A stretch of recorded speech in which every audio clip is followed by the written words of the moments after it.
Welcome back into the Sean podcast. Oh, yes.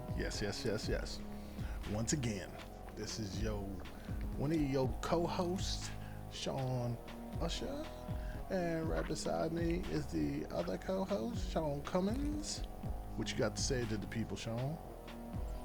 Oh, what's up? Welcome back, football family. We're talking about college football draft eligible players for that 2022 draft.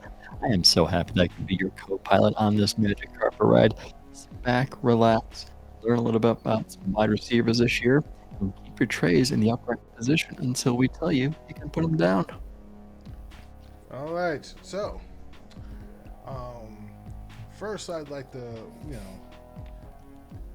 pre this by saying there's going to be some interesting discussions here. There are a lot of different body types.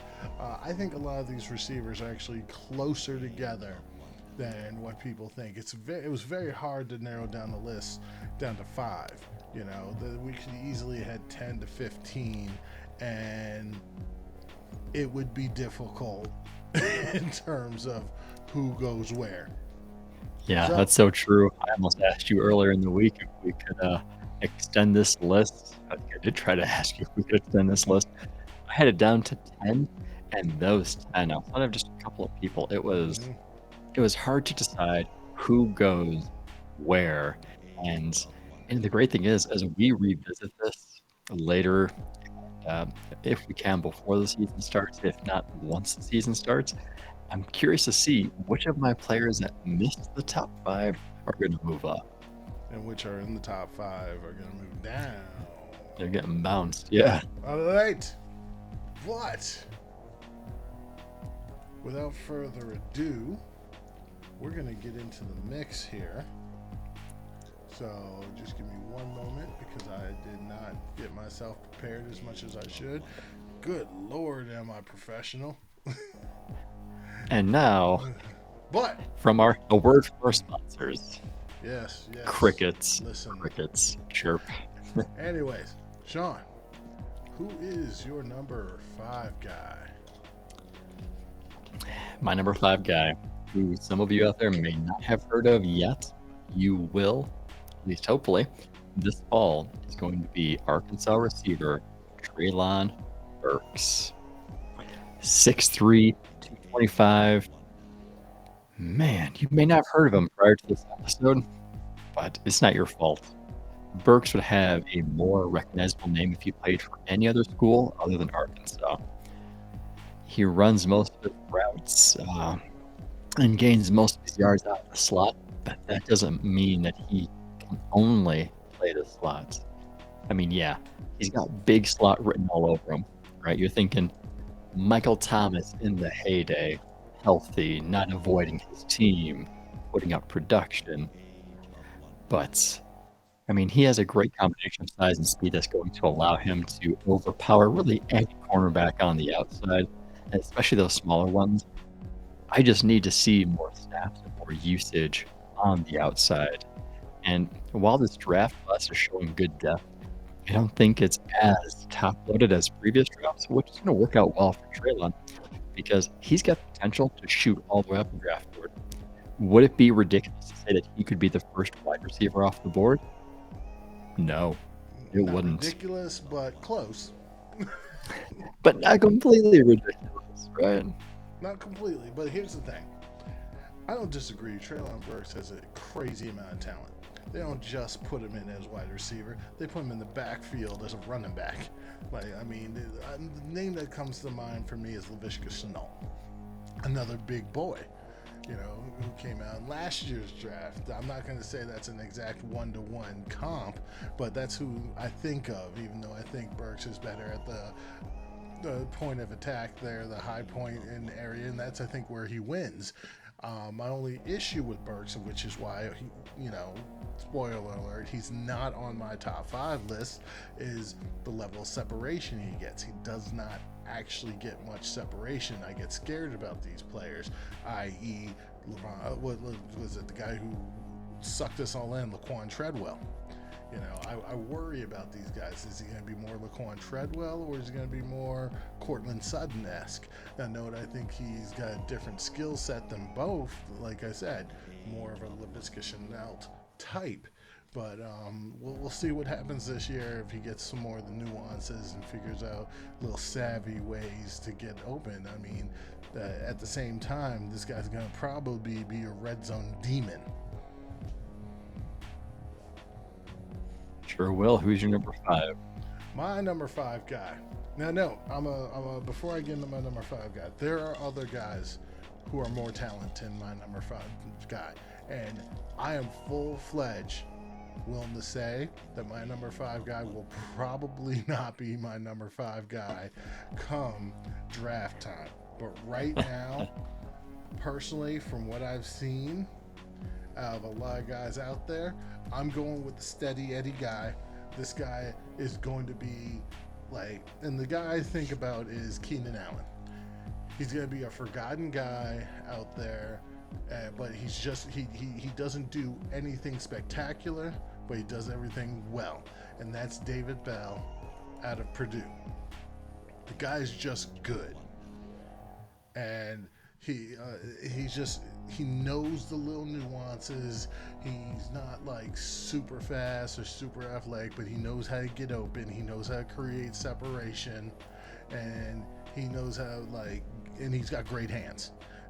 He's probably the type of receiver that frustrates a DB, because a DB thinks to himself, I know I'm more athletic than this guy, but this guy keeps getting open on him, keeps catching the ball, and it's extremely frustrating. Yeah, one of the things I liked about David Bell was he has the great ability to catch balls that would otherwise be uncatchable. He's going to catch those balls that are going to be inaccurate when they're coming his direction. He still manages to catch them. And that's a great ability to have. For me, though, the reason that David Bell ended up number 7 on my list, so you're not going to hear me talk about him much more later on.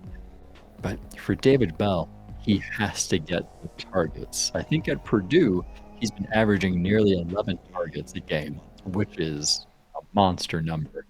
And with those 11 targets, he's turning them into 90-plus yards, which is good. But at the next level, is he going to get that number of targets to be as relevant as he is now? Here's the thing, though. Let's see what happens this year. Why did he get those type of targets? Because you had Rondell Moore there taking the top off, so he was more of that intermediate guy to lullaby the defense down, pop, pop, pop, and next thing you know, they go over the top with Rondell Moore. Let's see what happens with Rondell Moore gone this time, or this particular year, and see if they use him in a different way. It'll be interesting to see. Now, to your point, one of my loose comps there with Keenan Allen, another high volume guy. All right, who is your number 4 guy? Number 4 guy, we're staying in the Big Ten. I'm going with Ohio State's Garrett Wilson. Spoiler, he's not the only Ohio State wide receiver I'm going to be talking about in my top 5. Me either. But Garrett Wilson, excellent route runner, and he's able to run the entire route tree, which is fantastic. That means any route that your team wants him to run, he can do it successfully. It's a great skill to have.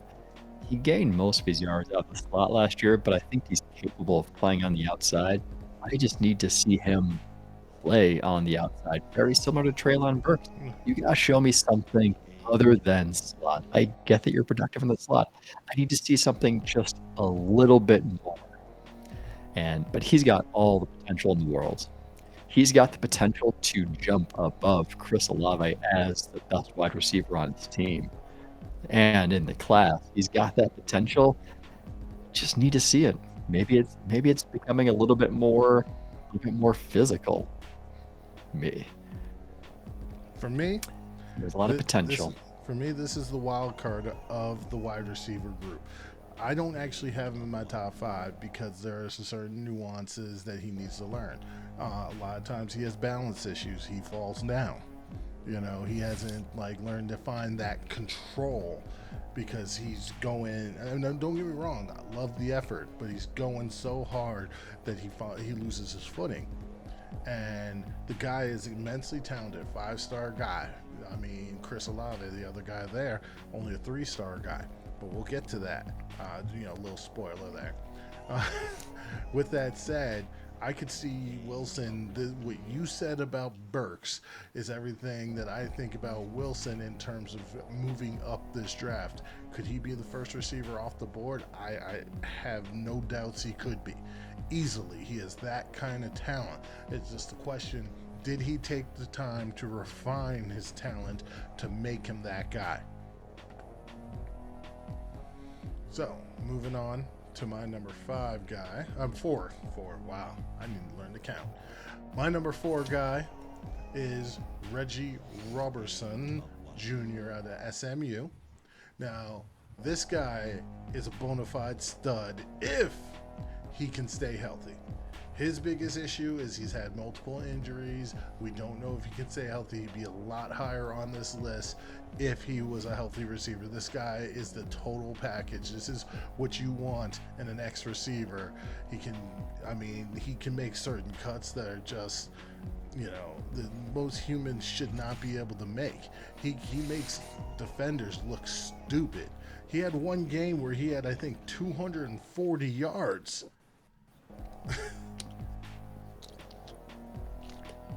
The talent's there, the skill's there, but for me, and it was one of the first things you said, it's the injuries. He's had two. Last season he had the torn ACL, and I think the 2019 season he missed that second half of the hamstring injury. I just haven't been able to see everything I want to out of Roberson, but I don't think Roberson's going to be the only person coming off an injury that we're going to talk about within our top 5. I don't think he's the only one. No, probably not. But the difference here between Roberson and that other person that potentially could be on the list is Roberson has shown a history of injury. That's the problem here. Yeah. All right, let's move on to your number 3 guy. Number 3 guy. Some days I feel really good about him. Other days I'm like, oh man, are you really going to be in my top 5? But for this week, he is in my top 5. We're traveling to California. We're traveling to the University of Southern California. I've got Drake London as my number 3 guy. 6'5", 210. Dual sport athlete playing basketball and football at USC, but now he is focused solely on football. So what stands out about Drake London? Obviously, his size, right? That's going to give him a giant catch radius. Now, Drake London may have missed the bubble, may have missed the window of the NFL being obsessed with big and tall wide receivers, right? We're thinking, for example, the 2018 draft, the Green Bay Packers selected 3 wide receivers: Equanimous Brown, 6'5", Marquez Valdez-Scantling, 6'4", Jamon Moore, he was 6'3". Right? He's missing that bubble of these big wide receivers. Teams aren't drafting them as much. But size isn't the only thing working in his favor. He's also got the great ability once he has the ball in his hands after the catch. He's going to make defenders miss. And if you're not fortunate enough to miss, he's going to knock you over with a stiff arm. Right? He's got that physicality that's going to take out a defender. So a majority of his yardage and production comes from the slot. Now, given his size, I'd like to see more looks on the outside. And if you haven't noticed, this is a trend. These wide receivers have potential, but they've got to show a little bit more on the outside. I need to see a little bit more versatility from them and show that they're capable. He's 6'5". He should be on the outside. There's no reason that he should only be in the slot. Now, what works in his favor is that USC has a pass-heavy offense, and the expectations are very high this year. And he needs to meet those expectations because his wide receiver running mate, Brew McCoy, recently suspended, dismissed from the program. The wide receiver, Jake Smith, suffered a foot injury, and he's likely going to miss a majority of the season. So USC's season is coming down to Drake London. Will he show up? I hope he does. I hope he stays in my top 3. I could see him being a wide receiver that gets drafted as the first one off the board. Okay, so I have problems with Drake London. I know you do. I So, know you do. first part of this, he's a big slot. And there's nothing wrong with big slot, but which big slot is he? Because I'm sorry. Big slot don't stay in big slot. Big slot got to pay outside. That's So- what I need to see. So, I need to see. is he Juju big slot and he's way bigger than Juju? Or is he A.J. Brown big slot where it's like, I'm going to go to the NFL and I'm just going to be amazing off of like just getting the ball in my hands? Because if he's A.J. Brown, then okay, I'm all on board. But the problem here is I saw A.J. Brown get separation. I've not seen Drake London get separation. And that's a problem for me. Now, note, he's going to have all the opportunities in the world because his quarterback loves him. That is his outlet. He gets scared. What's he do? Double coverage, Drake London. Here you go. so, I mean, let's see how it goes. All right. Yeah, this is his year to eat.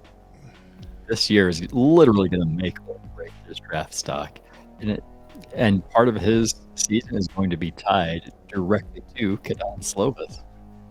You better hope that accuracy comes back from Slovis, because if it doesn't, he's really going to need that giant catch radius to get some of those. Now, how dare you not put the next guy on your list, my number 3 guy. Give Spoiler. me all the crap in the world about his teammate last season. You must think this guy is underrated. Oh, I think he's very underrated, at least if we're talking to you. So my number 3 guy. He's my number 6 guy. Give me a break. He's my Devonta number Smith's 6. running mate, which is John Metchi III out of Alabama. I'm sorry, Alabama's got another stud, another first-round receiver coming out. It's just going to happen. This guy's going to blow up this year like all the other ones blow up every other year. He flashed and he showed it. He's the guy who did all the work that helped Devonta Smith get all that wide open space, that he was able to shine and show how nice he was in the open field. John Metchi helped make that happen. Now you just gotta tell me to put respect on the name. You know I'm saying it. No, respect on the name comes from my number 1 guy. Disrespect, major. But Okay, we'll get to that. We're gonna get to that. I like Metchi. Metchi was my number 6 wide receiver, and as I was mentioning before, this was a hard list to put together. For Metchi, he is going to be that next Alabama receiver who goes from good to elite to excellent. He's next in line, right? He's been waiting his time. He's had 4 other Alabama wide receivers get drafted in the past 2 first rounds. He's just been waiting his time, and there's a lot to like about him, especially his route running. For Metchi, though, if he's going to be the focal point of the offense, I need to see more. I need to see him do more with the ball in his hands after he catches it. I need to see a little bit more in that sense. It's coming. And that's going to be this season. That's going to be the season for him. So when we revisit the wide receivers, I may be putting some respect in the name and putting him in my top 5. We'll see. We'll see. All right. Yeah. Going to your number 2 guy. My number 2 guy. A lot of potential here. A lot of potential. You may have forgotten about him. Clemson wide receiver Justin Ross. Expectations were high after his freshman year in 2018. He missed that 2020 season due to a neck spinal surgery that he had, which fortunately for him was not career-ending. So he was able to get limited practice in during the spring, and he has been medically cleared to play this season. He's coming back as Clemson's most experienced wide receiver, which says a lot given the talent and the depth that they have on their roster. He should easily be the primary target in Clemson's offense. He has size, he has speed, and he has the skill necessary to be successful. The potential's there. We just need to see him back in the field. And for me, that's the big thing. I have him as my number 2 wide receiver. I feel very optimistic that if he comes back healthy like he was performing in 2018, he could easily be one of the best wide receivers in the country. He But could. how is he going to respond He could. coming off the injury? So he's a little bit of a question mark for me, but I think the potential's there. Number 2.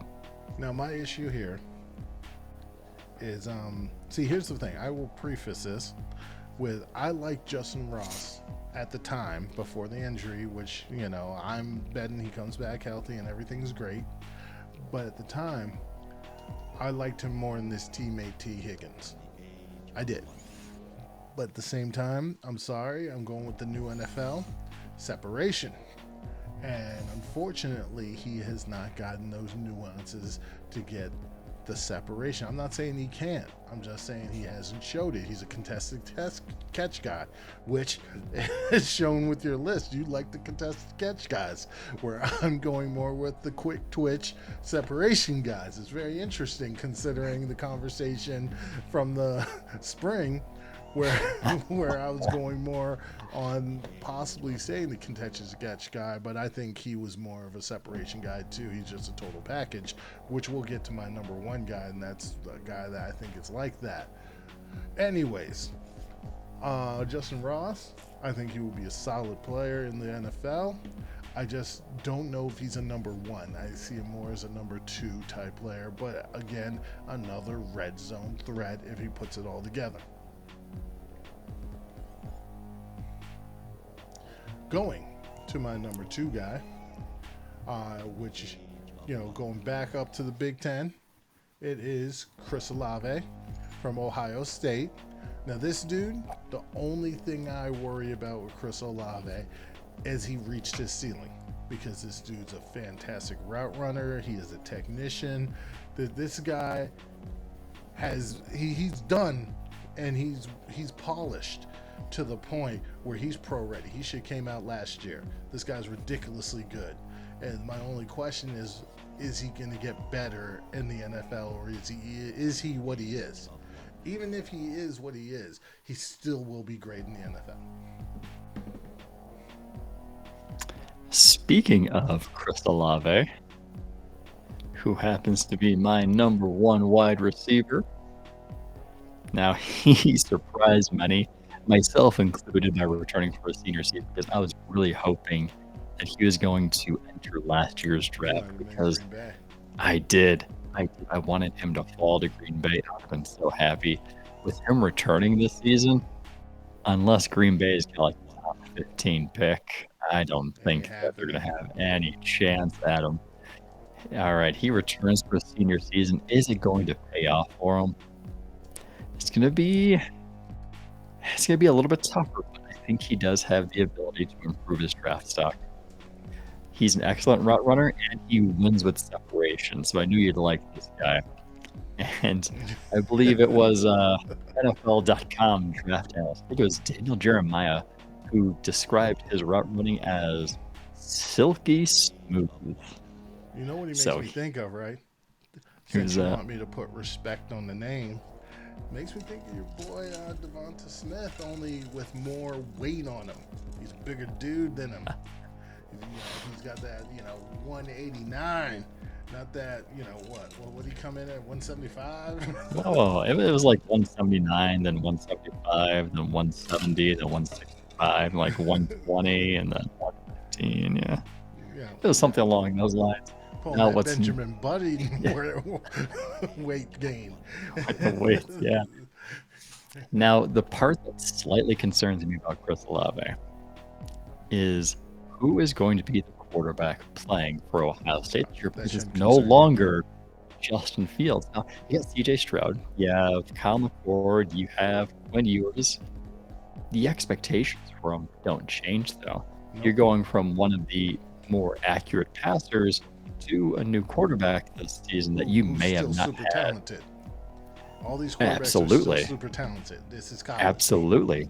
And I get that. But there's something about getting repetition and a lot of constant work with one quarterback over a couple of years. So I get that. That may be the only part. that makes me think maybe this year doesn't go quite as well. Because what if the new quarterback likes Garrett Wilson a little bit more? We don't get to see as much Chris Olave. Or someone we're not talking about, like Jeremy Rucker. Yeah. Oh, don't do it. That's next episode, people. That's the next. That's another Spoiler. Pretty sure he is number 1 and number 2. Okay, we'll see when we talk about him next week. But Chris Olave is expected to be one of, if not the best wide receivers in college. He just has to make sure he proves his returning for his senior season was worth it. Now, moving on to the true, put the respect on the name. Didn't even have him in your top 5? Not. I'm sorry. He's my number 8. Number 8. 8. Yeah. I mean, what games did you watch? There's a lot to like about his game, right? All right. We just need to be minded of it this year. I'm gonna put it up. So my guy at number 1 is George Pickens out of Georgia. I'm sorry.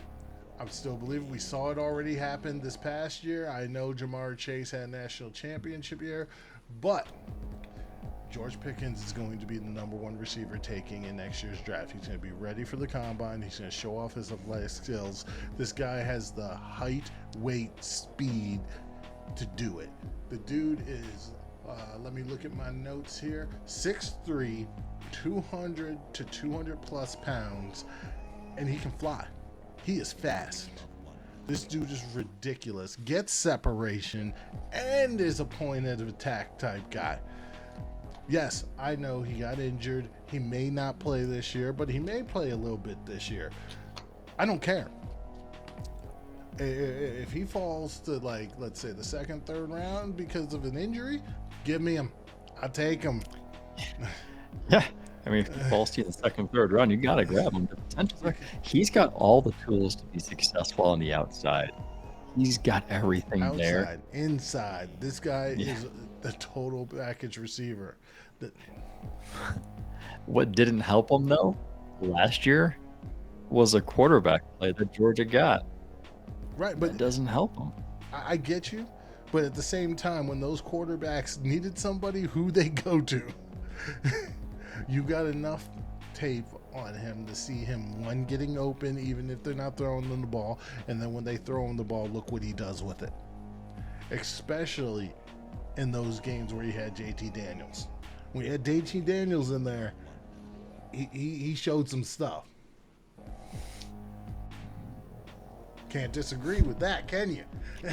Yeah, I'm not. As Shadow makes his her, My bad. I didn't know. Ready for your debut? There you are.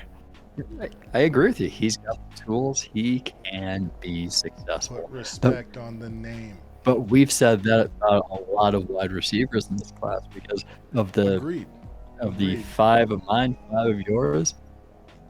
Any of them could be the number 1 wide receiver taken off the board. And that's the fun thing about this way too early top 5 that we're doing. I'm putting my money down.